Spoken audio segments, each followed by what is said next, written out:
Hi guys, welcome back to my channel. It's your girl Kharis here. If you're new, my name is Kharis.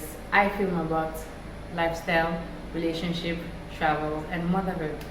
Today's video is a whole lot, like it's different because I'll just be giving you guys just about my pregnancy and birth story. So for those of you who don't know, I gave birth last year, yeah. So I was pregnant, and I usually tell people that my pregnancy was very fantastic. Like, I'm part of the women that really didn't go through stress during pregnancy, yes, because my pregnancy was really smooth. When I mean really smooth, it was extremely smooth. I didn't have all those issues like morning sicknesses that people usually have. The only thing I had was headache, and I think it lasted for the first 3 months of my pregnancy. Yeah, just that. Then I was feeling cold when everybody was hot, you understand. So those were like the only thing. I had cravings. Like for my first trimester, I ate a whole lot, like I really ate. Then I noticed I started drifting apart, like drifting away. I was not eating, like I didn't like some certain kind of things like chicken. I didn't really like chicken again. So chicken usually, like if I see chicken, I was always disgusted about it, yeah. So chicken was part of it. Fish, like Titus, sardine, any kind of fish was part of it. I didn't like it. Like I usually liked croaker, okay, not like I usually. I still like croaker fish. I can still eat it now. But at the time, croaker fish was giving me heartburn. Like I would literally have heartburn when I eat croaker fish. At first I thought it was the oil they use in producing it, but my friend, more like my sister, actually made it well. Like I literally saw her make croaker fish from start to finish, and still the same thing. So I was like, okay, it's the pregnancy that is making me not what's it called? It's croaker fish.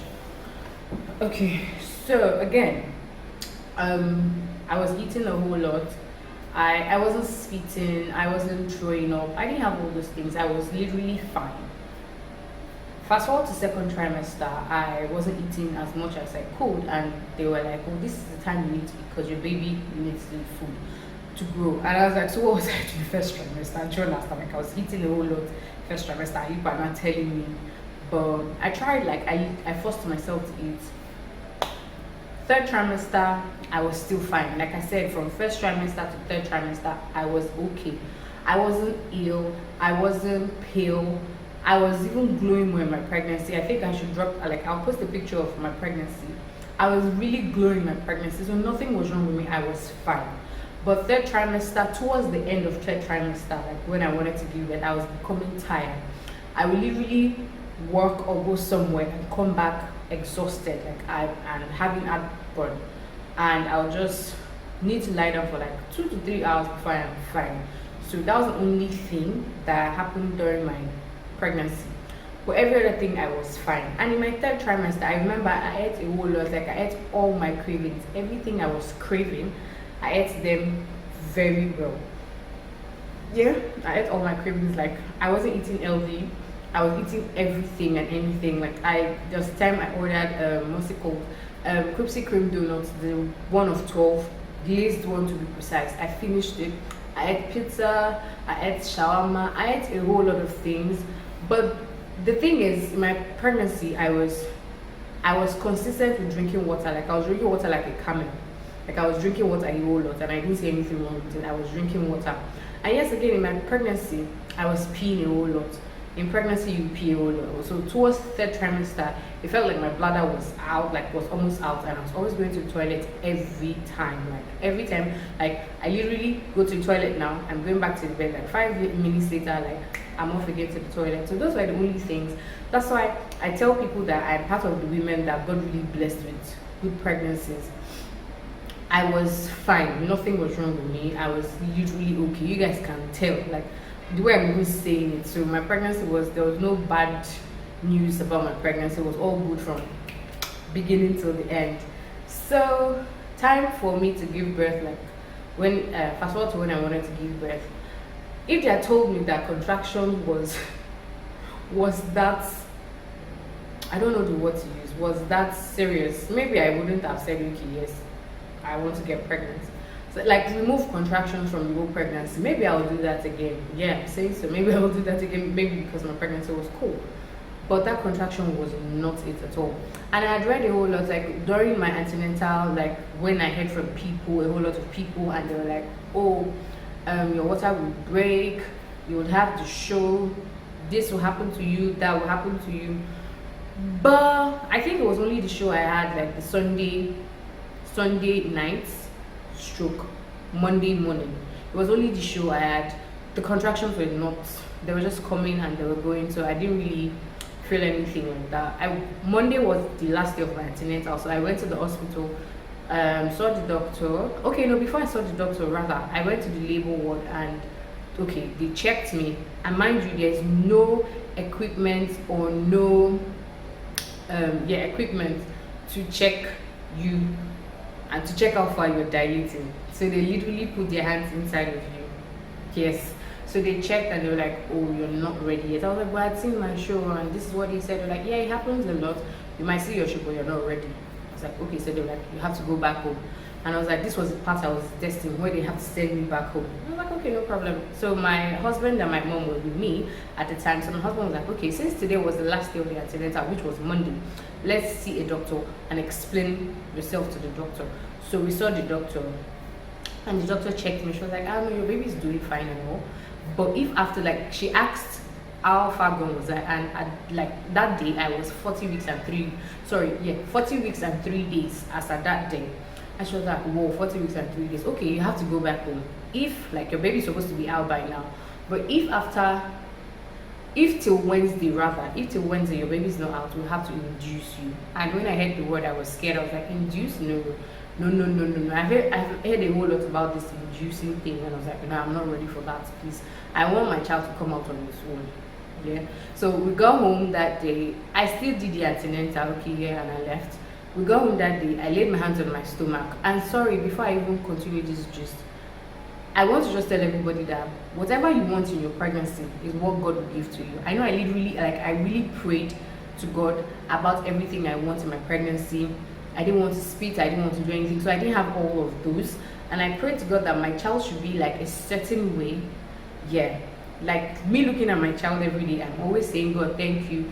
Like, you listened to me, you actually answered my prayers. Everything I wanted in my child is what I am saying. Mine was the other parts of the things that I prayed for that I'm going to see later in the future. But for the physical aspect, for everything I'm seeing now, like, those were the things I prayed for. So if you are pregnant, you really need to speak to your child. I learned that from my friend Adora. You guys have seen her on my channel before. I learned that from her.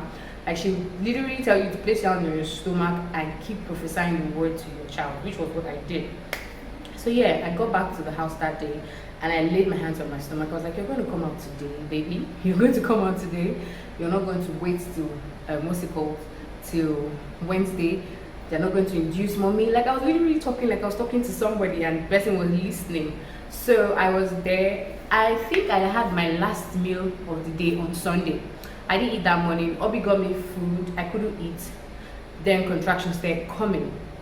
I couldn't eat. Like, I think I ate like two molds of pounded yam, and I was done. I couldn't even eat the meat. Me that likes meat, like there's no tomorrow. I couldn't eat the meat. I couldn't eat the pounded yam. I couldn't eat anything. I was just in pain.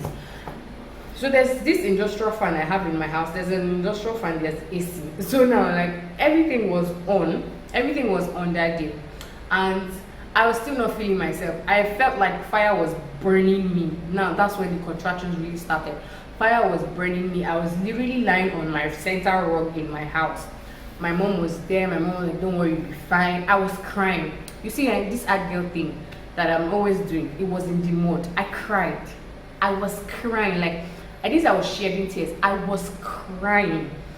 So I was like that till like 9 p.m. So to tell you guys, from morning till 9 p.m. Not like the contractions really started in the morning, but later towards the day till 9 p.m. And Obi and mom were like, okay, you know what, let's go to the hospital. My hospital bag was already inside the car from like the previous day. So, and I'd already packed like 3 weeks or so before the day I was supposed to give birth. So we got to the hospital, they checked me and they were like, oh madam, you're 4 cm, you have to go to the admission ward. Got to the admission ward, okay, they said I'm supposed to come and stay here, so you guys should give me a bed. And they're like, let's check you again. They come with their gloves and pew. Oh madam, you're 5 cm, what are you doing? You need to go back downstairs. I was like, but they just told me, like this thing I'm saying was in split seconds, yeah? So angrily, I went back downstairs and they're like, this one you brought is already 5 cm. They're like, but it was just 4 cm now. And they checked again, they're like, madam, you're 6 cm, so you have to lie down. In my head, in all honesty, because I read a whole lot, my antenatal classes and everything, they tell you you have to be 10 cm for your baby to come out. So when I heard like I was 6 cm, let's not lie, deep down inside of me I was like, glory be to God. Oh, remaining 4 cm and I'm out of this place. I think that was like 11. I think it was like 10 to 11 and I was like, okay, 4 cm left and the baby girl is out of this place. Brethren, I was there. That's 6 cm. We stayed. It delayed till morning. Like I literally gave birth to my child on Tuesday morning. Like it delayed till morning. I mean, I was already saying 6 cm, remaining 4 cm. I will be out of this place. Nya. It delayed.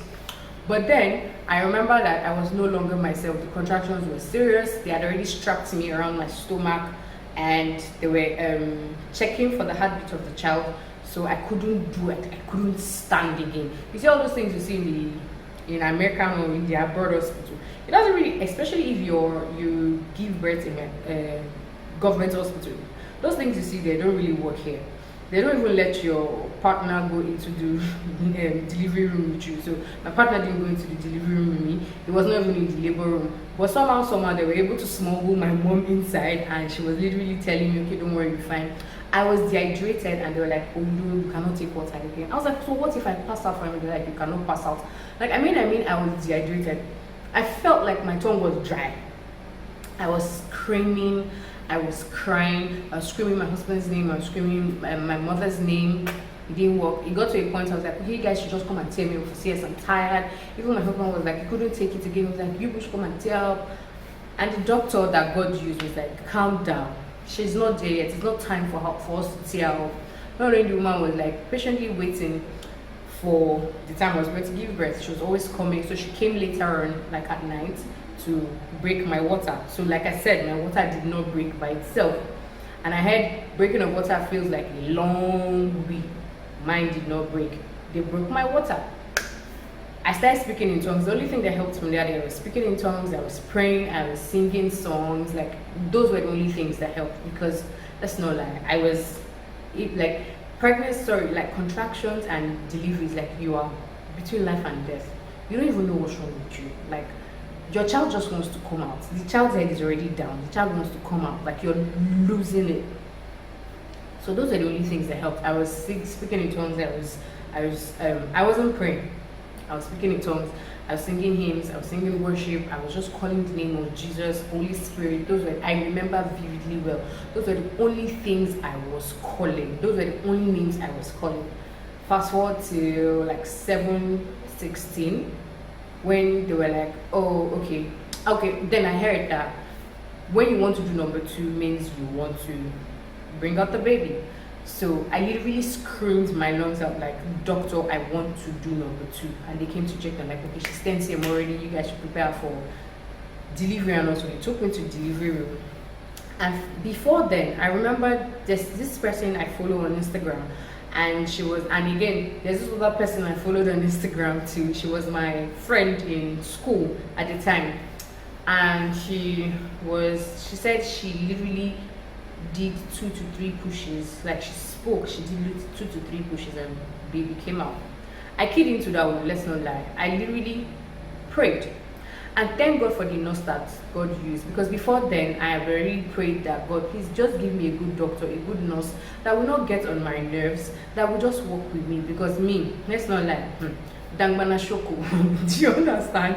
Like I was just praying to God, and truly the doctor that was there was really God sent. The nurse especially, like I literally see her Like the last time I went to the hospital like for checkup for my child, I saw her and I was really smiling. She saw me, she was happy, like she was happy. I was just, God really used that woman. God answered my prayer. You see, and God really answered the prayer during this pregnancy and everything. So she was like, Madam, this is what you're going to do. When I say push, you push. I was like, but I don't know how to push. I've never been here. I've not done it before. They're like, push from your inside. Push like everything wants to come out from you. Push like your life depends on it. Then I knew my life depended on it. Then I pushed. I know I did 5 pushes and my baby girl came out. I was so excited. I remember the only thing I said is, oh my baby. I was screaming. I was happy. I was excited. I had episiotomy. They cut me. Episiotomy is when they cut you. So my baby was big. My baby was literally big. So, and you see the small body that I have. A big baby came out of me. So my baby was big. I had episiotomy. They stitch, and that's not like, okay, yeah, they give you anesthesia when they want to stitch up and all. They did. They gave it to me. I felt it kinda, and I felt the stitching and everything. But my threshold for pain is like 100. Immediately you leave that thing you're doing, like any part of my body, the pain is over. As far as you're touching it at that minute, I feel it a little, but immediately you take your hands off it. Like when, especially, okay, if I'm even braiding my hair, do you understand? Like immediately you take your hands off that part, I am fine. So that's how it felt when they were stitching up. And I was just with the doctor, and the doctor was like, you and your husband are going to pay me money because you people wanted me to tear you up. And I was like, but you won't blame me. She was like, yeah, that she understands. And after my delivery, I knew that I was fine. Like I was literally doing video calls immediately. I called one of my pastors in Yanagua and I told her, and she was like, oh, let me see the baby. And like when she saw the baby, she was like, this baby's on me. Please give her food. Feed her. I was like, someone that just came out. She said yes, feed her. So like I was really strong. I didn't sleep like after birth and everything. I slept at night. So just imagine from 7:16 to night. That's when I slept. I left the hospital. We left the hospital the next day. Baby was fine. I was fine. So we could leave the hospital the next day.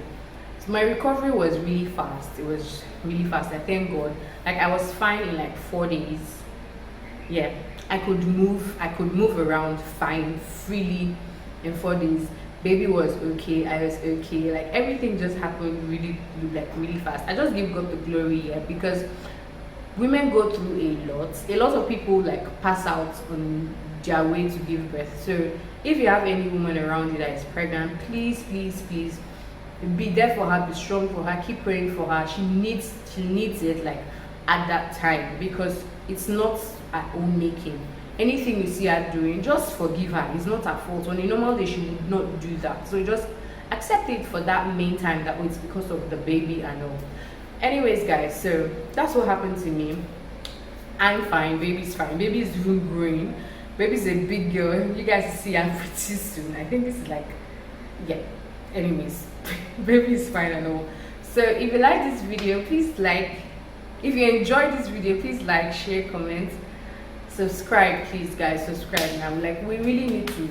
You see now, I'm coming back. I'm giving you guys back to back. Please subscribe, share to your loved ones, and I'll see you guys in my next video. Okay, bye, guys. Thank you.